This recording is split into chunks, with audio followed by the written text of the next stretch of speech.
अखण्डमण्डलाकारं व्याप्तं येन चराचरं तत्पदं दर्शितं येन तस्मै श्रीगुरुवे नमः। अज्ञानान्धस्य लोकस्य ज्ञानाञ्जनशलाकया चक्षुरुन्मीलितं येन तस्मै श्रीगुरुवे नमः। अध्यात्म विश्व विज्ञान यूट्यूब चैनल पर उपस्थित सभी आत्मरूप सज्जन और शक्ति स्वरूपा देवियों का पुनः पुनः हार्दिक स्वागत और समादर करते हैं। मित्रों, हम अपनी बात को एक कथा के माध्यम से आपके सम्मुख रखना चाहते हैं। कथा इस प्रकार है कि एक लकड़ी तोड़कर बाजार में बेचने वाला व्यक्ति जंगल में जाता था, तो रास्ते में एक मंदिर था और उस मंदिर में एक पुजारी रहते थे।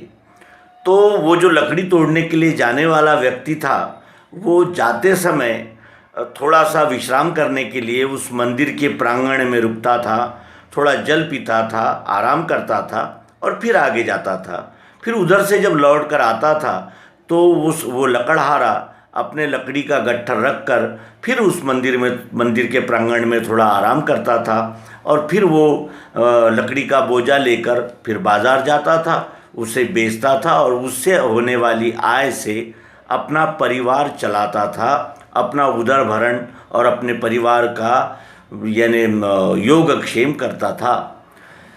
तो एक बार वो जब उस मंदिर के प्रांगण में गया तो उस पुजारी से कहने लगा कि महाराज, ये महंगाई का ज़माना है और मैं जो लकड़ियाँ तोड़कर लाता हूँ उतने में ही परिवार का उदर पोषण बड़े मुश्किल से होता है, मैं बड़ा परेशान रहता हूँ। तब उस पुजारी ने उससे कहा कि तुम कहाँ तक जाते हो लकड़ियाँ तोड़ने तक? तो उसने उंगली निर्देश से बताया कि वो जो पहाड़ी है ना, उस पहाड़ी तक मैं जाता हूँ और वहाँ लकड़ियाँ वहाँ से तोड़कर फिर लौट आता हूँ। तो उस पुजारी ने उस लकड़हारे को सलाह दी कि आज तुम थोड़ा उससे आगे चले जाना और वहाँ आगे में चंदन का वन है, उस चंदन की लकड़ी को अगर आप तोड़ कर लाओगे तो आपको ज़्यादा उपार्जन हो जाएगा, ज़्यादा कमाई हो जाएगी, तो आपका परिवार और अच्छी तरह अपना उदर पोषण कर सकेगा।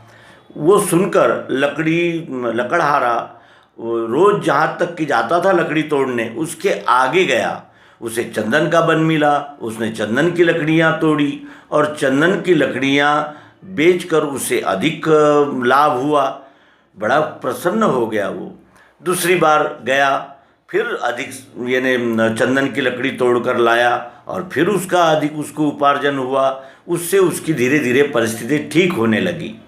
एक बार फिर वो उसी तरह विश्राम के लिए मंदिर के प्रांगण में रुका था, पुजारी जी मिले तो वो कहने लगा कि महाराज, अब थोड़ा अच्छा है, अधिक कमाई कर लेता हूँ, चंदन की लकड़ियाँ तोड़कर मैं आता हूँ तो चंदन की लकड़ी से मुझे ज़्यादा पैसे की आवक होती है।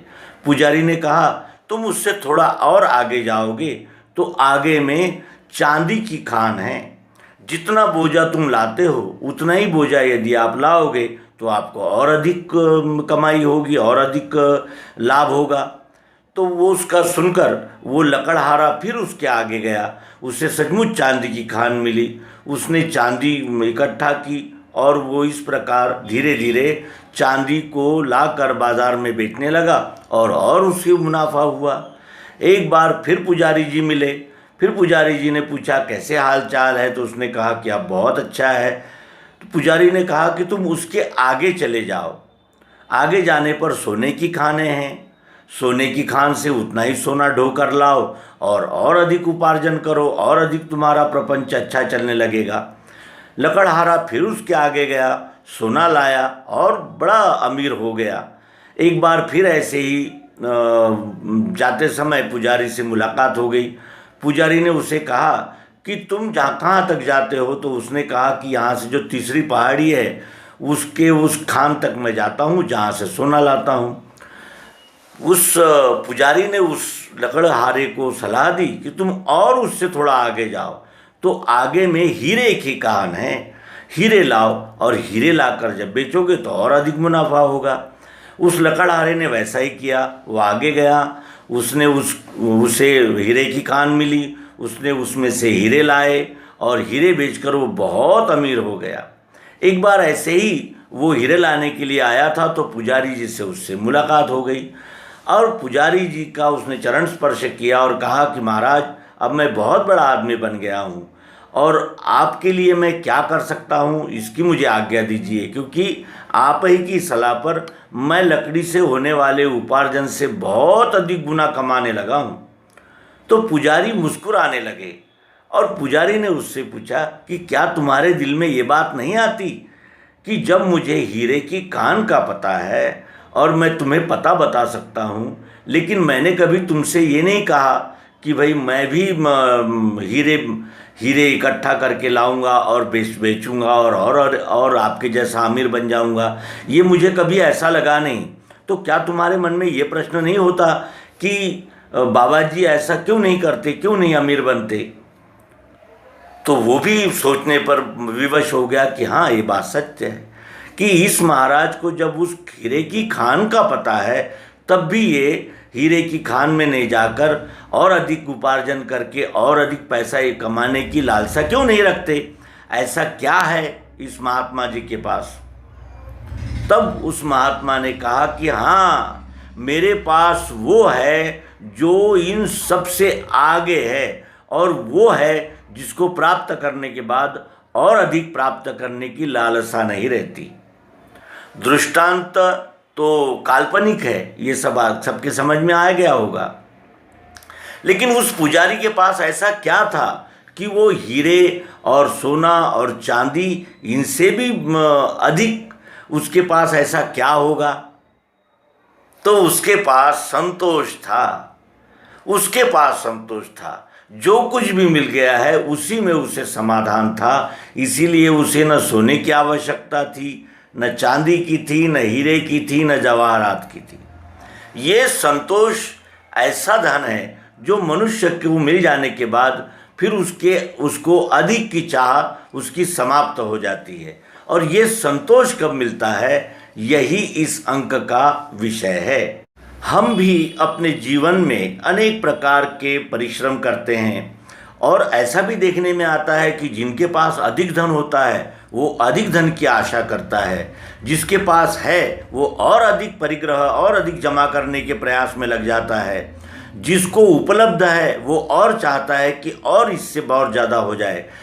फिर ये भोग, ऐश्वर्य, सम्मान, ये सारी बातें प्राप्त करने के बाद भी मनुष्य की तृष्णा समाप्त नहीं होती। इसका क्या कारण है? और ये प्राप्त होने के बाद भी कहीं न कहीं एक ऐसा खालीपन सा लगता है, और अधिक भरें और अधिक जमा करें और अधिक इकट्ठा करें, और अधिक इकट्ठा करने वालों को भी संतोष और समाधान नहीं मिलता जो कि एक सामान्य व्यक्ति को प्राप्त होता है। ऐसा क्यों है? तो ऐसा इसलिए है कि ये जो तृष्णा का गड्ढा है ये कभी नहीं भरता। जैसे किसी बर्तन को निचला पेंदा न हो और वो अधिक से अधिक भरता ही चला जाए और नीचे से वो निकलता ही चला जाए, इस प्रकार भरते ही चले जाओ और वो खाली होता ही रहे, इस प्रकार का मनुष्य का जीवन होता है। हम देखते हैं कि जिनके पास करोड़ों है, जिनके पास अथाह धन है, वो भी, उनसे भी अगर हम बात करें और उनके भी जीवन की ओर देखें तो ऐसा ध्यान में आता है कि उनको संतोष और संपूर्णता की प्राप्ति नहीं हुई है, वो और अधिक चाहते हैं। क्यों ऐसा होता है? क्योंकि मनुष्य की आवश्यकताएं तो पूर्ण हो सकती है, लेकिन मनुष्य को अधिक की जो हाव है, जो और अधिक की प्यास है, ये समाप्त नहीं होती। और ये तभी समाप्त होती है जब मनुष्य स्वस्वरूप को जान लेता है, जब मनुष्य ये जान लेता है कि मेरी आवश्यकताएं कितनी हैं और मुझे प्राप्त कितना है। जितना प्राप्त है उसमें ही यदि मैं अपना गुजर बसर करूं और यानी इतना ही मुझे पर्याप्त होगा, इसकी अगर उसे जानिव हो जाए, यदि वो इतना ही समझ ले कि जो प्राप्त है वही पर्याप्त है, तो उसकी अधिक की दौड़ समाप्त हो जाती है। और जो एक बार अधिक की दौड़ में लग गया उसका कभी समापन ही नहीं होता। इसके लिए और एक दृष्टांत हम देखें कि एक राजा ने एक स्पर्धा रखी कि सुबह से शाम तक जितना लोग दौड़ेंगे उतनी मैं ज़मीन दूंगा, लेकिन शर्त एक ही है कि जो जहाँ से दौड़ा है वहीं शाम तक उसने लौट आना चाहिए। ये जितना वो दौड़ेगा, जितना वो दौड़कर अपनी दौड़ पूरी करके वापसी आएगा, उतनी ज़मीन उसे दे दी जाएगी। दौड़ शुरू हुई, लेकिन जब दौड़ने लगे लोग तो लोगों ने ये सोचा कि और अधिक थोड़ा दौड़ें, और अधिक थोड़ा दौड़ें, अभी तो समय है, शाम तक लौटना है। इस प्रकार लोग दौड़ते ही रहे और कब शाम हो गई इसका ही पता नहीं चला। तो वो अपने गंतव्य पर वापसी नहीं आ सके और दौड़ते दौड़ते ही वो इतने बेदम हो गए कि अंत में कुछ लोग दौड़ते हुए ही समाप्त हो गए, लेकिन वापस नहीं लौट सके। ये क्यों ऐसा हुआ? क्योंकि अधिक की चाह और अधिक की चाह और अधिक की चाह, जब तक ये अधिक की चाह रहेगी मनुष्य का समाधान नहीं होगा। लेकिन यही कि वो मैं कौन हूँ, मेरे स्वस्वरूप का क्या तात्पर्य है, मेरे स्वस्वरूप का क्या स्वरूप है, ये जब तक हम नहीं जानते तब तक हमारी दौड़ समाप्त हो ही नहीं सकती। और दौड़ समाप्त होने के लिए इस जीव के आयामों को हमें देखना होगा। हमारे जीव यानी हम जो जीव है इसके 3 आयाम हैं, ये त्रिपुटीमय है। पहले तो ये है कि मैं शरीर हूँ, तो शरीर की आवश्यकताएं पूर्ण हो जाने पर हमने रुक जाना चाहिए, लेकिन हम नहीं रुकते। क्यों? क्योंकि भविष्य के लिए, फिर भविष्य की भी अगर पूर्ति हो जाए तो फिर मेरे परिवार के लिए, फिर परिवार की भी पूर्ति हो जाए तो फिर मेरे आने वाली पीढ़ियों के लिए, ये समाप्त नहीं होता। फिर है हमारे पास दूसरा आयाम है मन। तो मन कैसा है? मन हमें सदैव आगे देखता है और मन और अधिक चाहता है। क्यों? क्योंकि मन की दौड़ ये शरीर की पूर्ति से भी अधिक है।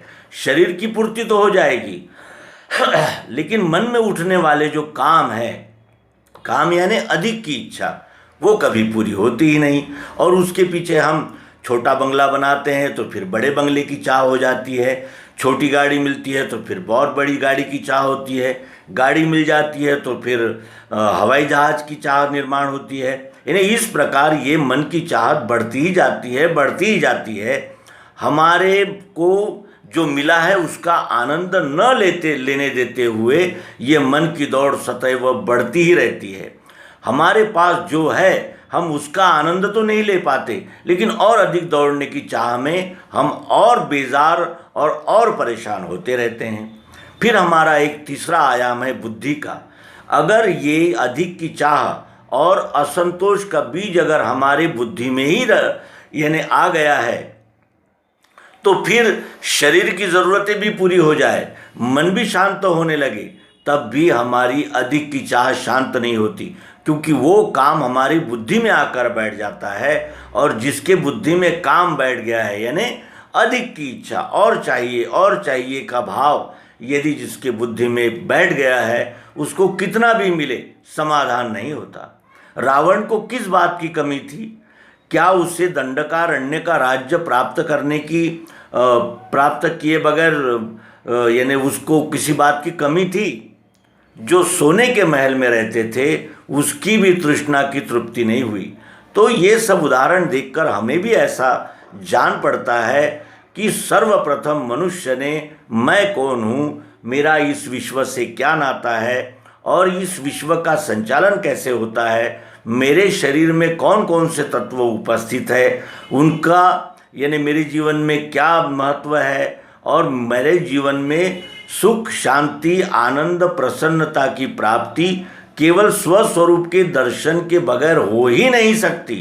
स्वस्वरूप का दर्शन करना ही इस नर जन्म का परम साध्य है। ये जब तक हमारे ध्यान में नहीं आएगा, हमें कितना भी प्राप्त हो जाए तब भी हमें संतोष नहीं होगा। और जब तक संतोष धन हमें प्राप्त नहीं होता, फिर कितना भी धन, ऐश्वर्य, भोग आदि सब कुछ प्राप्त हो जाए तब भी हमें निश्चल और स्थायी आनंद की प्राप्ति नहीं हो सकती। तो मित्रों, इसलिए हमें ईश्वर और परमात्मा, ये स्वस्वरूप आदि प्रकार धर्म, इस दिशा में आगे बढ़ना चाहिए। और जब तक हम इन दिशाओं में आगे नहीं बढ़ते तब तक हमारा जीवन आहार निद्रा भय मैथुन इसको प्राप्त करने के लिए, और ये प्राप्त करने में ही संलग्न हुआ व्यक्ति और एक पशु, इसमें कोई अंतर नहीं है। तो इस पशुतुल्य जीवन का अतिक्रमण करके हमें अगर स्थायी शांति और प्रसन्नता की आवश्यकता है तो हमें अध्यात्म के बगैर दूसरा मार्ग नहीं है। और अध्यात्म विज्ञान की प्राप्ति सद्गुरु सर्वांग योग बोध के बगैर नहीं हो सकती। इसीलिए हम अपने पाठकों से, मित्रों से बार बार आग्रह करते हैं कि इस अध्यात्म विज्ञान का आप भी आनंद लें और इस ज्ञान को शेयर करके अपने मित्रों और परिचितों में भी इस अमृत तुल्य ज्ञान का प्रचार प्रसार करें, जिससे कि हम भी तरें और औरों को भी तरणोपाय का मार्ग बताएं। ये भाग्य जिन मनुष्यों में है वो तो परम भाग्यवान है, लेकिन ये ज्ञान जिसको पच गया है, जिनके हृदय में रच और बस गया है, वो सदैव संतोष धन की प्राप्ति करके स्वयं भी आनंद मग्न होते हैं और अपने पास आने वाले सबको आनंद की ही अनुभूति देते हैं, आनंद का ही दान दे पाते हैं। इस प्रकार हमने इस अंक में संतोष धन के विषय में जाना, और ये संतोष धन अध्यात्म विज्ञान के बगैर किसी को नहीं मिल सकता, इसका पुनरुच्चार करते हुए नर्मदे हर सद्गुरु भगवान की जय।